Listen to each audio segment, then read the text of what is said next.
Hello everyone, welcome back to Steam World Dig 2. So Pat, Hello Stephen. I need to be real with you. So, I don't like this. so as you know, a lot of people told me to watch JoJo, Okay, yeah. and I don't want to watch it. Right. So I figured I'll come up with the best compromise that I can. Alright. I'm gonna read JoJo fanfics. Oh god damn it. Alright.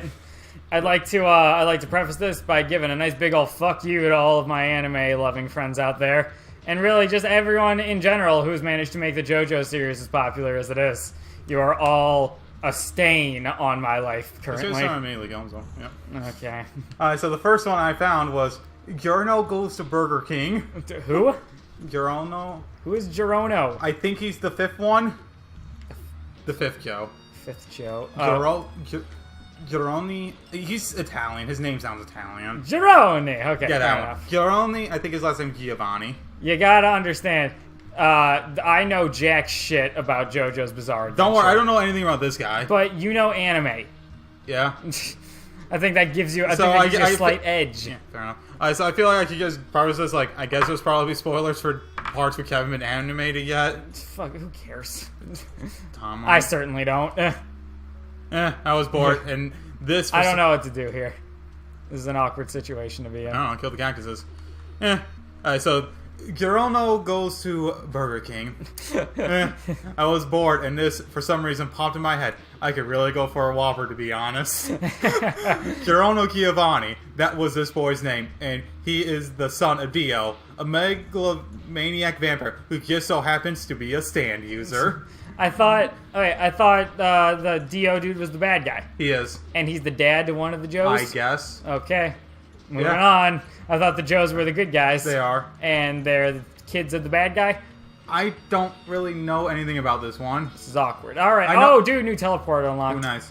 I love it. Giorno had everything. A stand that could probably solo the Avengers. Wait, a what?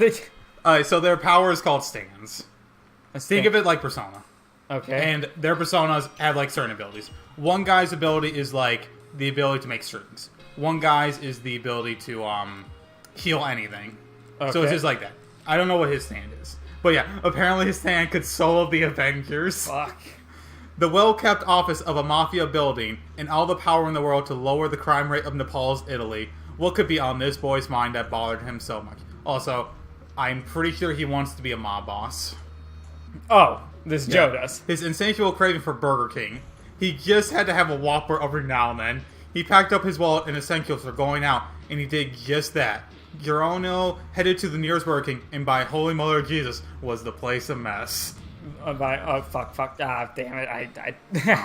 I mean, what the shit? Why is the place covered in bird droppings? How the hell did a bird get in here in the first place? Oh, there are bird droppings inside of the Burger King. Oh my god, this place violates so many health codes. Anyway, ignoring the less than ideal state of the restaurant, Giorno headed up to the counter because apparently going to another Burger King is too much work for an Italian half vampire, Mary Sue, and lo and behold, a familiar face was working the register.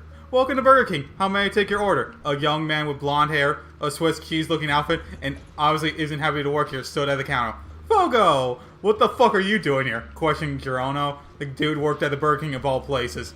Making a living, having a stand that can kill people with Super Ebola doesn't exactly pay the bills, you know? Super Ebola? Can someone make Ebola? Yeah, wait, yeah. Is that one of these Joe's JoJo powers or something? Hold on a second. I need to know what his power is. Okay, so his name's Fugo. His name is Fugo. He has the power. He literally just has the power to create Ebola, like just Ebola. I'm hoping. Okay, hold on. He's a side character. Yeah, part 5. What is his stand? Purple Haze is his stand. It can write songs by Jimi Hendrix. Right? Hold on. It's close range. It can cause a flesh-eating virus. Oh. It has 3 bulbs on each of its hands, and 1 breaks a virus's spread. That's useful, I guess. Can it poison himself? Oh, dude, good question. To see, what if he wasn't immune to his own shit? He's getting high on his own supply, and by that I mean he's gonna die on his own supply. Okay. Rolling his eyes. You're on a place his or anyway. Give me a Whopper and an apple pie. If, Apple pie. You can get apple pies at Burger King? Apple pie machine broke, dude. The fuck, dude? I thought only McDonald's had this problem. Kirono didn't know apple pie machines existed in this bizarre world. I guess someone back there is a Sang user. Who cares? Yeah, sorry, dude. Anyway, here's a stupid Whopper. Fugo made a Whopper manifest in the air and flung it at Kyo. Wait, can this Joe, like, create, like, food out of nowhere?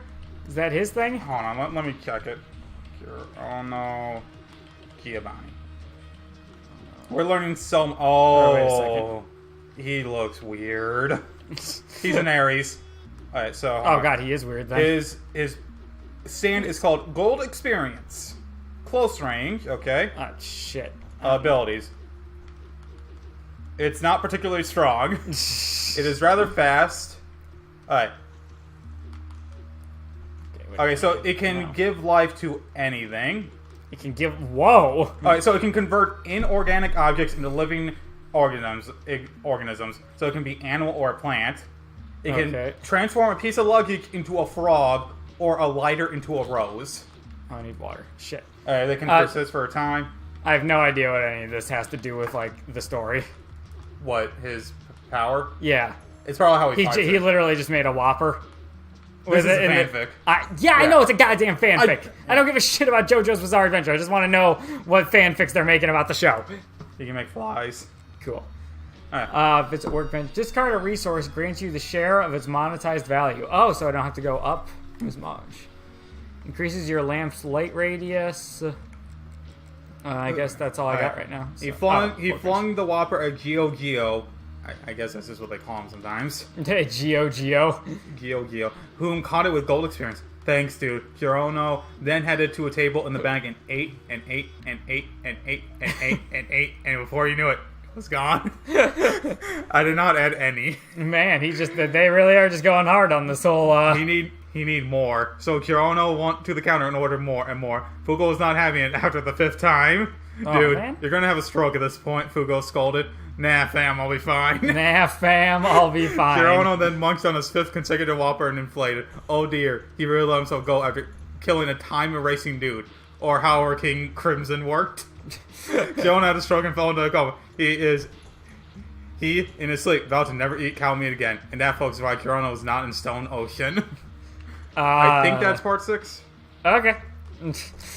Well, so basically they're trying to fill in some like plot holes that the story hasn't resolved yet. Yeah. Well, that's good for them. I'm glad. I didn't know how long that one was going to be. I thought it'd be longer. That's fine. I'm sure there are more, right? Yeah, I found another one called Yandere Cars. Cars with a K. Oh, great. Oh, it's got Mortal Kombat syndrome. Yeah, I know. I kind of know a bit about that guy. He's the main villain in the second part, I believe. Okay. And I guess spoilers of part 2. At the end of it, he gets flung into space. Fuck. That much I know. Okay. So, it was beyond lonely, floating through space without anyone to talk to. Every day was filled with silence, surrounded by darkness, with just the glistening of stars to peer out through the windows. Oh, how I missed the sight of Earth, with all its different lands and the shimmering blue of the oceans. How I missed the sight of the glistening towers of the cities and the vast forests that had taken over the rest of the land. Once people have figured out how to clean the world up, how I almost desperately at times missed home. Sure, I might have signed up for the job since I needed the money to supply my little pet projects. What? I'm interested. What are these little pet projects we're talking about here? Okay. Okay. Who the fuck? Okay. Who? Yeah. Okay. What the fuck does Cars do? What the fuck does Cars do? If I didn't know you were talking about a character, that would be the dumbest thing I've ever heard. Okay, Cars. He's the main antagonist. Yeah. Oh, he's an evil dude. Yeah. He's the main villain of part 2, I believe. Okay. Is the leader of what's known as the Pillar Men. The Pillar Men? From what I know, they were just men trapped in pillars, and then at the start of the part, they just get released some shit. Okay. Okay. I think this is gonna be a little too much for me to read. Yeah, I was gonna say, we're getting too much into, like, the lore of all this shit. He killed his entire race, apparently. So? Yeah. You got a fucking problem or something? Yeah. Okay, to support his pet project. But it was nothing like they had talked about during the meetings, or even within the hundreds of pages of material they had given me to read through before I was allowed to board the ship. They had promised frequent calls and messages from friends and family members, as well as work-related messages. In what world was getting a message once a month usually to confirm delayed shipment of supplies, considered frequent. And don't even get me started on the total lack of calls. Even if my family didn't want to talk to me, considering me the black sheep of the family tree, I had been so sure that at least one of my friends would be willing to call. I had even made sure the calls to me would not cost them anything before signing on that final page. So it wasn't like they couldn't afford them. So why? Why had nobody called me during the many months I had been floating out here? I was so lonely that I had even begun talking to the plants that I cared for, the miniature orange tree, my favorite out of the gardens that the ship held inside part of the massive domed room that made up the central unit of the ship. I guess he's on a ship. He's on a ship? I don't know. So, is this after he got shot into space or something? I want to say... maybe. Okay. Of course, that didn't mean I didn't hold some level of affection for the other small fruit trees, herbs, flowers, and various vegetables that grew within the gardens. They just didn't have the same cursory smell that always seemed to make each day a little better. A tiny bit more easy to handle the day. I could finally head home again. I was pulled out of my moping by the sound of something scraping against the ship's hull, almost jumping to my feet as I hoped whatever piece of space junk it was hadn't damaged the exterior. The mess from the last meteor had already used up a fair amount of supplies to repair, and I didn't want to have to scrap anything just to have the parts I would likely end up needing. What the heck? I breathed out, staring at what was in front of me as I stood on the outside of the ship, having suited up to go examine the damage the computer had listed after a systems check. How the fuck did he get launched into space? I don't know. I haven't watched any of JoJo's Bizarre Adventure. I need to just get to the final. Oh, okay, so now we're just looking up stuff about it. It's oh, shit. Okay, deciding to use it to kill so kind of defense. Alright, hold on. Cars attempts to say... oh, no. Joseph. I think that's the second Joe. Into the gong. Okay, so... Indiana Jones action out there for anyone watching the video right now. Yeah. Alright, so what apparently happened was they were at a volcano. And the Joe caused an eruption, which shot the guy into space. Fuck. Good on you. Hardcore. Good on you, Joe, that joined the Nazis. That much I know. I don't know. Yeah. And damage. Okay. I felt my shoulders sag as I looked at the chunk of meteor embedded in the side of my ship, already able to anticipate the time it would take to fix the damage. Not to mention, I would have to scrap one of my pet projects based on the parts I would likely need if that panel was the one I thought it was. Darn it. And I had been so close to making an automatic watering system for the garden, too. Something that would allow me to stop having to listen to that stupid reminder in the beginning, so I wouldn't forget to do it. It's not my fault I'm lousy at remembering stuff like that. I'd just rather spend my time listening to music, or writing, or sleeping, or tinkering with a new project. Pretty much anything that was more exciting and enjoyable than holding a watering can over a patch of dirt. Sighing heavily, I turned around and made my way back inside, making a mental list of all the tools I would need to bring back outside with me. I wonder if I could just grab the comm unit instead, since nobody seemed interested in talking to me anyhow. Oh my god. Oh wow. What is going on in here? Oh, not again. Not now. I screamed in frustration as I felt the ship tremor. So this seems like the easy one, just like, and now we watch this like Symphony of Destruction by Megadeth. Oh, nice. Oh yeah, Steve, you missed it, man. All of them exploded in very rapid succession. Oh look, there's the and there's a little like azurite. Ooh, 20 gold. Yeah, you can tell. I screamed in frustration as I felt the ship tremor. Okay. I could only for any secrets right now. Yeah. I could only run to grab the suit and hope the computer was able to seal the area before the damage spread any further, crashing against random walls in my hurry to get where I was going. I let out a litany of curses. Glad my parents weren't there to hear me right then. Glad my parents don't love me now. Yeah. How many more rocks were going to crash into the ship this month? It hadn't even been 2 weeks since the last meteor hit that super panel, damaging the gyro shift system. If I lost that, I'd never be able to finish this job. Forget about getting back home again. What in the blazes is this thing? I nearly screamed in shock as I stared at the vaguely human-shaped rock that had become caught on one of the solar rays. Luckily, it hadn't damaged the thing, having expended most of its force in the initial crash against the side of the ship. But that did nothing to explain how something like that got here. I mean, if I went by looks, then it had to have been created by humans at some point, but what was it supposed to be? And how did it get here? Floating around this far across the galaxy, where only those abandoned by humanity like myself ever ventured. I could only shake my head as I hooked myself to the ship's hull and jetted over to remove the strange-looking statue thing. Maybe I could bring it back with me when my tour was over and sell for enough bits. to live off of for a few years. After all, there was always some idiot out there willing to shell out lots of money for old and useless things, and this thing just happened to be both.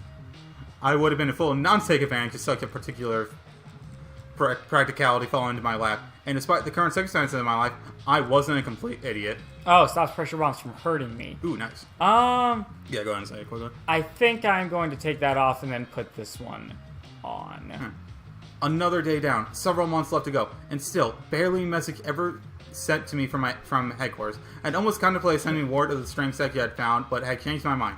After I'd realized if they knew, they might make me jettison the thing back into space. After all, in their minds, it might very well be considered dead weight. Walking into the otherwise empty room, having calibrated one of the small rooms to maintain the same level of cold that was outside the ship, since I didn't want a chance damaging the stone with sudden temperature changes, I raised the thermostat another degree.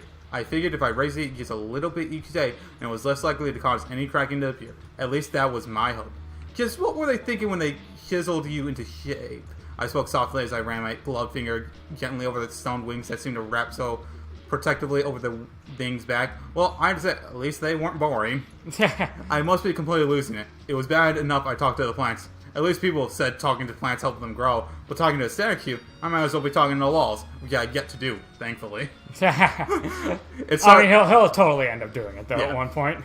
It started out with simple things, like comments on how bored I was, or how annoying it was to have to wait for the automated supply runs headquarters every month before I could work on my project again. I even began mentioning what a pain was. This place looks familiar. Maybe the cult brought me here on their way up. How much deeper down do you think the remains of Vectron? You think? It's a long way down. We're still in the explored parts of the mine. Okay, good. I was just wondering. Now I just need to find a way through this darn wall. Ooh, explosion time!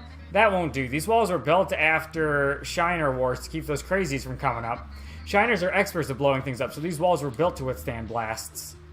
Alright. Alright, so I'm skipping, I'm going to skip a bit of the story, just to try and finish up quickly. For 3 days, I went every day and carefully brushed off any dust I could collect on the surface of the statue, growing more and more excited as more of the soft shimmer from the wings began peeking through each new grain. I skipped half of the story, by the way. Oh, Jesus He's Christ. still on the statue.